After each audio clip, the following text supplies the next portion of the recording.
The Trump administration is releasing its 2020 budget today. It's expected to be met with resistance.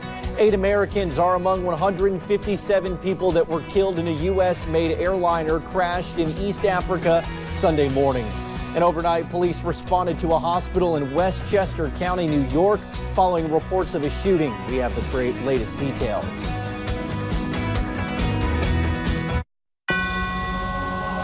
Dedicated to Eastern and Southern Kentucky, this is WYMT Mountain News This Morning.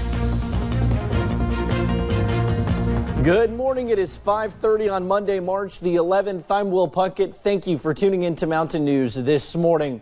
Well, yesterday was just an absolutely beautiful day. You wanted to drive around with your windows down. Brandon, it was almost t-shirt and shorts weather.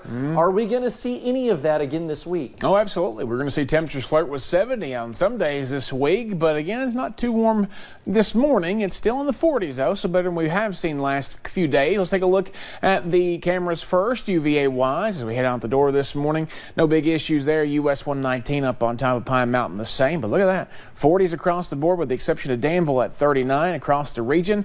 30s and 40s and 50s and 60s all the way down to the coast. Day planner for today will go down a little bit more to about 40 by this late this morning at 9 o'clock, and then we'll climb back into those 50s with sunny clouds throughout the afternoon. I'll have the rest of the forecast in just a few minutes. Will? All righty, Brandon.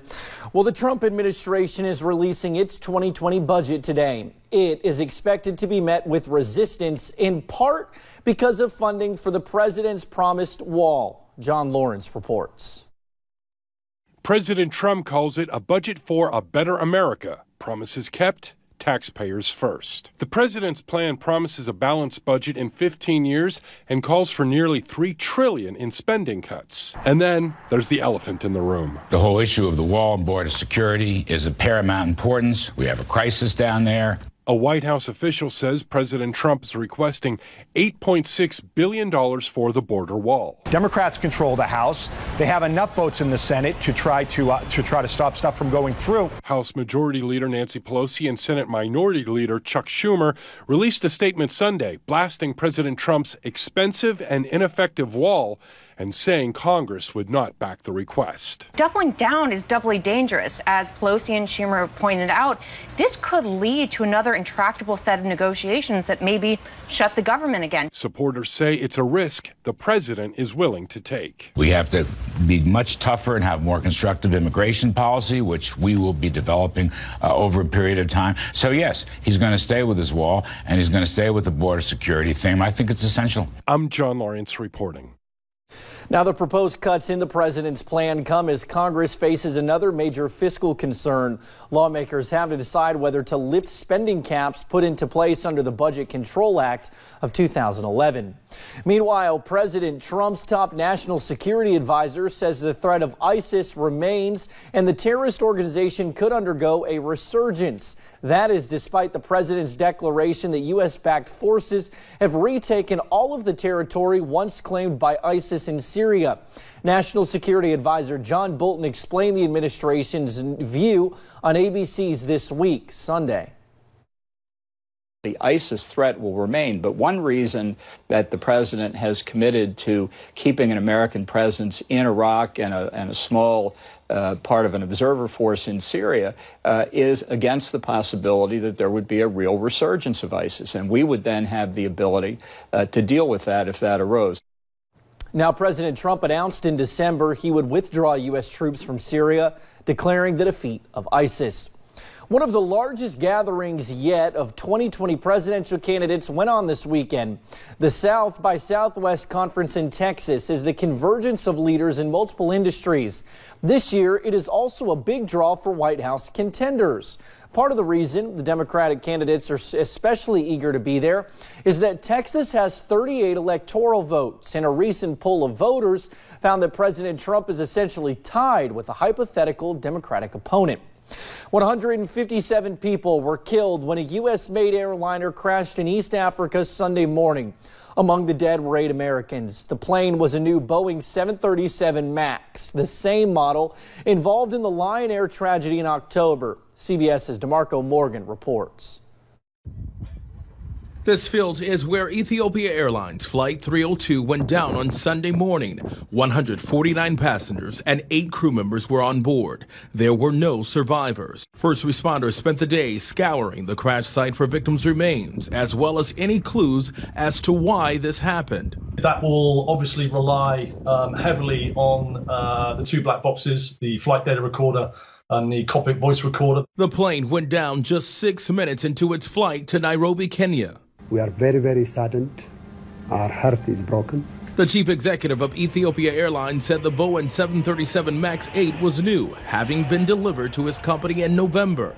At this stage, we cannot rule out anything. In October, another Boeing 737 MAX crashed into the Java Sea off Indonesia, killing 189 people.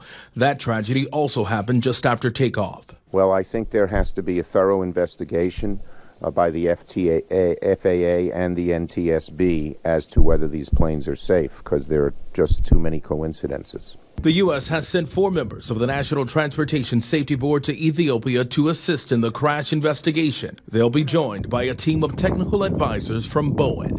DeMarco Morgan, CBS News, New York. The victims came from at least 35 different countries. The identities of the Americans who were on board have yet to be made public. New this morning, we are learning one of the people found dead in a car this weekend was a Southwest Virginia police officer. It happened around 4 Sunday morning on Route 23 in Lee County.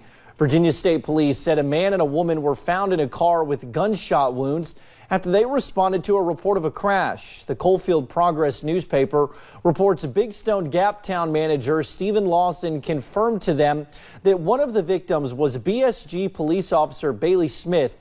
No other information has been released. New overnight, police responded to a hospital in Westchester County, New York, following reports of a shooting.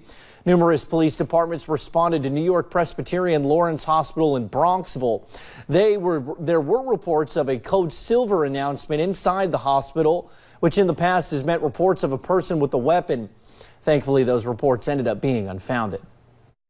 We have spent the last several hours reviewing videotape from the hospital, every floor that was reported to be trespassed upon, and no video has confirmed that there was anyone within the hospital armed with a rifle, shotgun, or handgun. No word on who made the original report or if any charges will be filed against them. In other news this morning, the West Virginia legislature ended its regular session Sunday.